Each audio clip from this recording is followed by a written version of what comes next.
Hello friends आज के video में हम गॉस थ्योरम क्या होती है, गॉस थ्योरम स्टेटमेंट क्या होता है, गॉस थ्योरम किस तरह ड्राइव की जाती है, आज के वीडियो में हम सीखने वाले हैं। बेसिकली देखा जाए तो Gauss theorem class 12th physics में काफी इंपॉर्टेंट थ्योरम होती है, जो कि एग्जामिनेशन के लिहाज से भी काफी ज्यादा एग्जामिनेशन में पूछी जाती है। तो आज के वीडियो में हम गॉस थ्योरम काफी आसान तरह से सीखने वाले हैं, जिसमें हम सीखने वाले हैं गॉस थ्योरम का मीनिंग क्या होता है एंड यदि एग्जामिनेशन में हमसे पूछा जाता है तो एग्जामिनेशन में हमें किस तरह से लिखना होगा। तो चलिए वीडियो स्टार्ट करते हैं और सबसे पहले हम समझ लेते हैं गॉस थ्योरम स्टेटमेंट क्या होता है। सबसे पहले हम समझ लेते हैं गॉस थ्योरम का मीनिंग क्या होता है। सपोज हमारे पास कोई एक क्लोज्ड सरफेस है, आप देख सकते हैं हमारे पास यह एक क्लोज्ड सरफेस है। दैट मीन्स इस सरफेस से ना कोई चीज अंदर जा सकती है ना ही कोई चीज बाहर आ सकती है। ये हमारे पास एक क्लोज्ड सरफेस है। आप एक डब्बे का एग्जांपल भी ले सकते हैं जिसे पूरी तरह से क्लोज किया गया है, जिसके अंदर ना कोई चीज आ सकती है ना कोई चीज बाहर जा सकती है। तो यदि हमारे पास कोई क्लोज्ड सरफेस हो तो उस क्लोज्ड सरफेस से कितना टोटल इलेक्ट्रिक फ्लक्स पास होने वाला है, इसकी कैलकुलेशंस हम गॉस थ्योरम के द्वारा कर सकते हैं।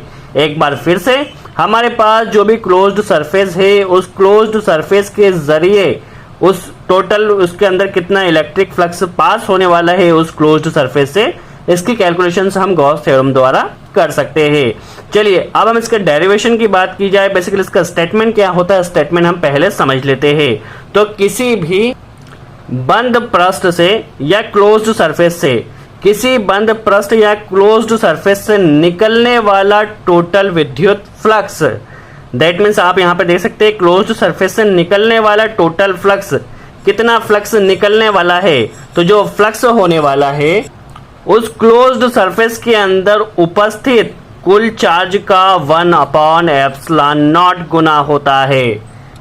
दैट मीन्स किसी भी क्लोज्ड सरफेस से गुजरने वाला टोटल फ्लक्स कितना होगा, तो उस क्लोज्ड सरफेस के अंदर उपस्थित कुल चार्ज, जितना भी चार्ज होगा उसका 1/ε0 गुना होगा। सपोज फॉर एग्जाम्पल हम मानते हैं, यदि एग्जाम्पल के तौर पे माने, सपोज इसके अंदर टोटल चार्ज 1 है या 2 है, सपोज हमने माना 1 चार्ज है, तो उसके अंदर टोटल फ्लक्स कितना पास होगा इस क्लोज्ड सरफेस से, तो हम मान सकते हैं 1/ε0 गुना, यहाँ पर Q चार्ज है तो टोटल फ्लक्स कितना पास होगा, तो Q/ε0 गुना इस टोटल, यहाँ पे जैसा बेसिकली देखा जाए तो क्लोज्ड सरफेस से टोटल फ्लक्स पास होने वाला है। एक बार फॉर जनरल नॉलेज के लिए हम पहले फ्लक्स समझ लेते हैं, फ्लक्स क्या होता है। देखिए फ्लक्स एक्चुअल में होता क्या है, यदि हमारे पास कोई सरफेस है या कोई दीवार है, इस तरह से देख सकते हैं, तो इस दीवार के परपेंडिकुलर या लंबवत जितनी भी लाइन इस तरह से क्रॉस हो रही है, इस तरह से जितनी भी लाइन क्रॉस होगी यह फ्लक्स कहलाएगा।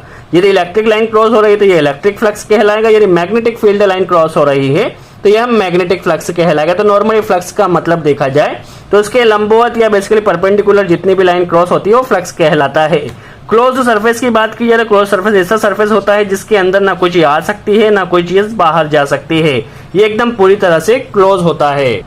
सो आई होप आपको क्लियर हुआ हो। एक बार फिर से, किसी भी क्लोज्ड सरफेस से गुजरने वाला टोटल इलेक्ट्रिक फ्लक्स उस क्लोज्ड सरफेस में उपस्थित कुल चार्ज का 1/ε0 गुना होता है। यदि एग्जामिनेशन में हमें लिखना हो तो हम किस तरह से लिख सकते हैं, समझ लेते हैं। जो गॉस थ्योरम थी वो दी गई थी कार्ल फ्रीडरिच गॉस के द्वारा। उन्होंने बताया था कि किसी हमारे पास बंद पृष्ठ से गुजरने वाला विद्युत फ्लक्स, उसमें उपस्थित आवेश के बीच संबंध बताने के लिए एक नियम का प्रतिपादन किया, जिसे गॉस का प्रमेय या गॉस थ्योरम कहते हैं। दैट मीन्स उन्होंने बताया कि जो भी फ्लक्स पास हो रहा है उस फ्लक्स और जो चार्ज होता है उसमें क्या संबंध होता है, इसके लिए उन्होंने गॉस थ्योरम दिया है। यदि डेफिनेशन के फॉर्म में देखा जाए तो क्या होता है, निर्वात में सबसे इंपॉर्टेंट चीज है, निर्वात में जो सरफेस होना चाहिए इसके अंदर कोई भी चीज ना तो आ सकती है ना कोई बाहर जा सकती है। निर्वात में किसी बंद पृष्ठ से गुजरने वाला संपूर्ण विद्युत फ्लक्स उस बंद पृष्ठ के अंदर उपस्थित कुल आवेश का 1/ε0 गुना होता है। काफी सिंपल है, जैसा हमने अभी देखा था। यदि आप इंग्लिश में लिखना चाहते तो इस तरह से लिख सकते हैं।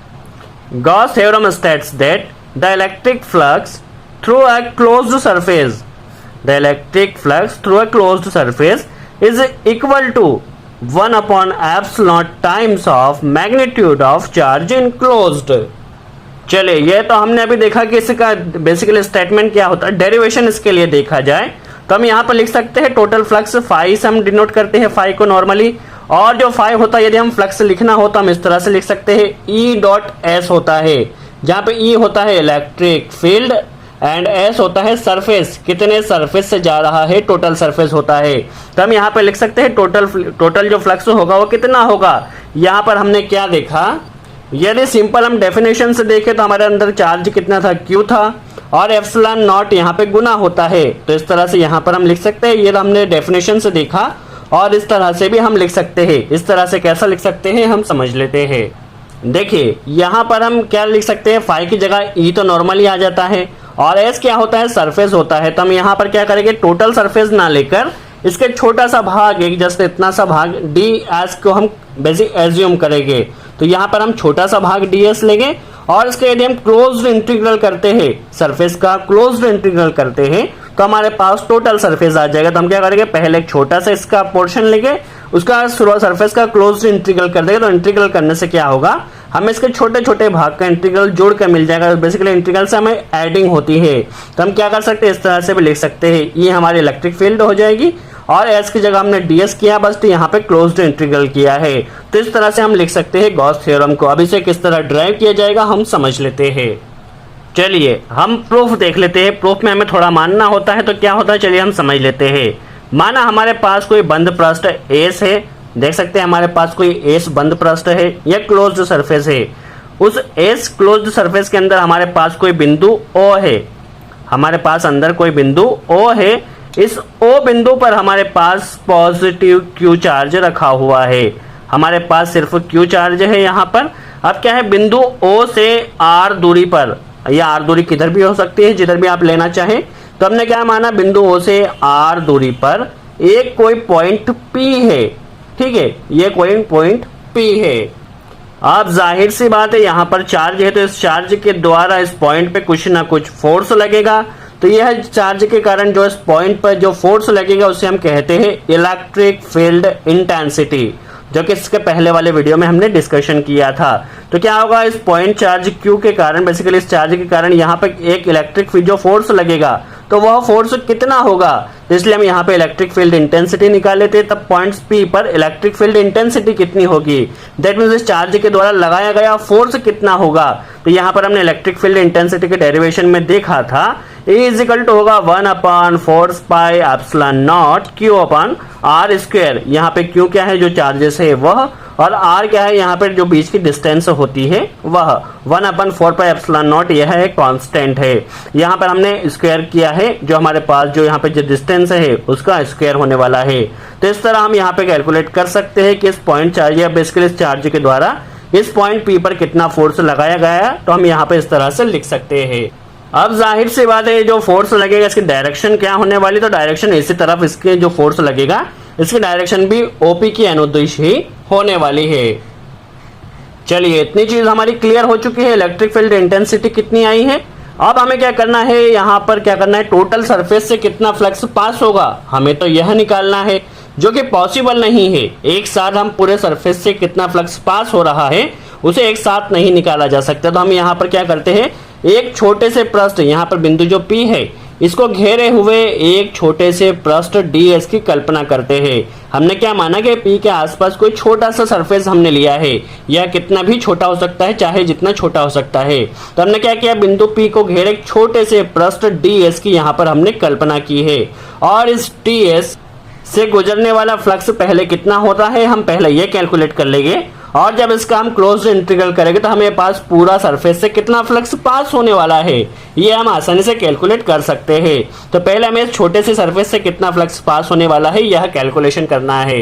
तो देखिए हमने क्या लिखना भी है, बेसिकली P को घेरे अल्प पृष्ठ ds की कल्पना करें, अतः पृष्ठ ds से गुजरने वाला विद्युत फ्लक्स ds से कितना फ्लक्स गुजरेगा।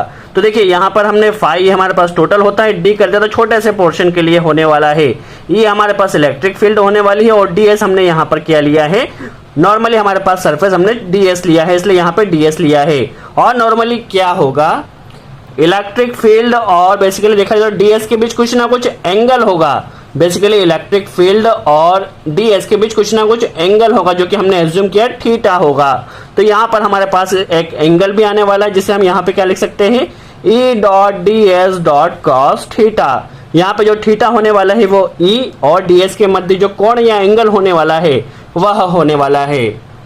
ठीक है, अभी तक हमने कुछ नहीं किया, फर्स्ट इलेक्ट्रिक फील्ड इंटेंसिटी निकाली और छोटे से पृष्ठ ds की कल्पना की है। अब हमें क्या कर देना है, आप यहाँ पे देख सकते हैं E ds cos थीटा है, तो यहाँ पर E की वैल्यू हमारे पास यहाँ पे है इक्वेशन फर्स्ट में, तो E की वैल्यू इक्वेशन फर्स्ट से हमें यहाँ पर रख लेना है। देख सकते हैं आप इक्वेशन 1 से मान रखने पर तो d फाई E हमारे पास हो जाएगा 1/4πε0 q/r²। हमें E की जगह पुट कर देना है, ds cos theta as it is यहाँ पर आने वाला है। चलिए इतनी चीजें आपकी क्लियर हो चुकी है। अब हमें यहाँ पे एज इट इज जमा लेना है। देखिए डी फाई क्यू यहाँ पर हमें आगे कर लेना है 1/ε0, यह कांस्टेंट है। यहाँ पर आप देखें तो D S cos theta divide by r², हमें इस पोर्शन को अलग कर लेना है। देखिए बेसिकली ये D S cos theta by r² क्या होता है, घन कोण होता है। पहले हम समझ लेते हैं घन कोण एक्चुअल में होता क्या है। तो किसी भी पृष्ठ द्वारा चार्ज से जो एंगल, दैट मीन्स किसी भी पृष्ठ से किसी पॉइंट पर बनाया गया जो एंगल होता है उसे हम सॉलिड एंगल या घन कोण कहते थे। हमारे पास सॉलिड एंगल होने वाला है जो कि इस सरफेस द्वारा इस पॉइंट पर बनाया गया है, तो इस तरह इसे हम सॉलिड एंगल कहते हैं या हिंदी में से हम घन कोण भी कहते हैं। तो क्या होता है, छोटे से पृष्ठ द्वारा इसके ऊपर कितना एंगल बनाया गया है यह सॉलिड एंगल कहलाता है। यदि हम पूरे टोटल पृष्ठ के द्वारा देखें तो इसके द्वारा भी एंगल इस तरह से निकाला जा सकता है। तो देखिए हमारे पास क्या है, छोटे से पृष्ठ के द्वारा इस पॉइंट पर जो एंगल बनाया गया है वो क्या होने वाला है, घन कोण होने वाला है। और ये जो होता है ये क्या होता है, डी डब्ल्यू के बराबर होता है। तो देखिए हम क्या कर सकते हैं, D S cos theta by r² की जगह डी डब्ल्यू यहाँ पे लिख सकते हैं, क्योंकि यह सॉलिड एंगल होता है या हम इसे बेसिकली देखा जाए तो घन कोण भी कहते हैं, जो कि छोटे से सरफेस के द्वारा उस पॉइंट्स पर बनाया गया है। तो यह तो हमारे पास आ गया और छोटे से सरफेस ds से कितना फ्लक्स पास हो रहा है। बट हमें क्या निकालना है, टोटल फ्लक्स निकालना है, उस पूरे सरफेस से कितना फ्लक्स पास हो रहा है। तो इसके लिए हमें क्या करना होगा, यहाँ पर आप देख सकते हैं संपूर्ण बंद पृष्ठ A से गुजरने वाला फ्लक्स हमें कैलकुलेट करना है। तो यहाँ पर हमें इसका इंटीग्रल कर देना है। यदि हम इंटीग्रल करते हैं तो हमारे पास सभी चीजें ऐड हो जाती है या जुड़ जाती है। तो इस तरह से हमें यहाँ पे क्या कर देना है, क्लोज्ड इंटीग्रल कर देना है, जिससे हमारे पास टोटल पृष्ठ से कितना फ्लक्स पास हो रहा है आ जाएगा। तो देखिए यहाँ पर डी फाई था, यहाँ पर हमारे पास फाई ई बच गया है जैसे ही हमने इंटीग्रल किया है। यहाँ पे हमें क्लोज्ड इंटीग्रल का सिंबल लगा देना है, इस तरह से आप मार्क लगा दीजिए, ई डी एस हो जाएगा। और यहाँ पे क्या था, क्यू 4πε0 डी डब्ल्यू यहाँ पे हो जाएगा, ये हमारे पास सॉलिड एंगल था। देखिए अब यहाँ पर हमें क्या करना है, क्यू 4πε0 क्या एक तरह से कांस्टेंट है, तो इसे हमें बाहर कर देना है। देखिए इंटीग्रल हमें किसका करना है, ओनली यहाँ पे डी डब्ल्यू का करना है। अब यहाँ पर हम डी डब्ल्यू का क्या किया है, क्लोज्ड इंटीग्रल किया है, जिससे क्या होगा, ये पूरे सरफेस का इंटीग्रल होने वाला है। और हम जानते हैं जो टोटल सरफेस का जो बेसिकली देखा जाए जो एंगल होता है या सॉलिड एंगल होता है वो क्या होता है, 4π होता है। संपूर्ण पृष्ठ द्वारा उसके अंदर स्थित किसी बिंदु पर बनाया गया घनकोण 4π होता है। तो यहाँ पर हमें क्या कर देना है, डी डब्ल्यू की जगह 4π को पुट कर देना है। और जैसे ही हम यहाँ पे 4π को पुट करते हैं तो देखिए यहाँ पर क्या होगा, phi is equal to Q upon 4πε0 ऐसा ही रहेगा। डी डब्ल्यू की जगह 4π हो जाएगा, यहाँ से 4π कट जाएगा, तो यहाँ पर हमारे पास फाई इज इक्वल टू हो जाएगा क्यू अपॉन ε0, जो कि हमारी गॉस थ्योरम होती है। यही बेसिकली देखा जाए तो गॉस थ्योरम होती है। तो इस तरह से आप एग्जामिनेशन में काफी आसान तरह से लिख सकते हैं। पहले आपको डेरिवेशन लिखना होगा, उसकी डेफिनेशन लिखना होगा, जो कि आप यहाँ से लिख सकते हैं। डेफिनेशन के बाद आपको क्या करना होगा, इसका देखा जाए सबसे पहले आपको यहाँ पे इलेक्ट्रिक फील्ड इंटेंसिटी निकालना होगी, जो कि O से P पे जो होगी वह निकालना होगी इलेक्ट्रिक फील्ड इंटेंसिटी। उसके बाद आपको छोटे से पृष्ठ ds की कल्पना करना है और ds से जितना फ्लक्स पास होगा उसे आप यहाँ पे इस तरह से लिख लीजिए। और यहाँ पर फिर आपको क्या करना होगा, टोटल उसका इंटीग्रल कर दीजिए। इंटीग्रल करने से क्या होगा, आपको टोटल फ्लक्स वहां पर मिल जाएगा, टोटल सरफेस से कितना फ्लक्स पास होने वाला है। और यहाँ पे आप डी डब्ल्यू की जगह 4π पुट करके यहाँ पे आसानी से गॉस थ्योरम सॉल्व कर सकते हैं। काफी सिंपल है, आप 2-4 बार यदि प्रैक्टिस करते हैं तो काफी आसानी से आपको यह याद हो जाएगी। तो आज के लिए इतना ही। Thanks friends.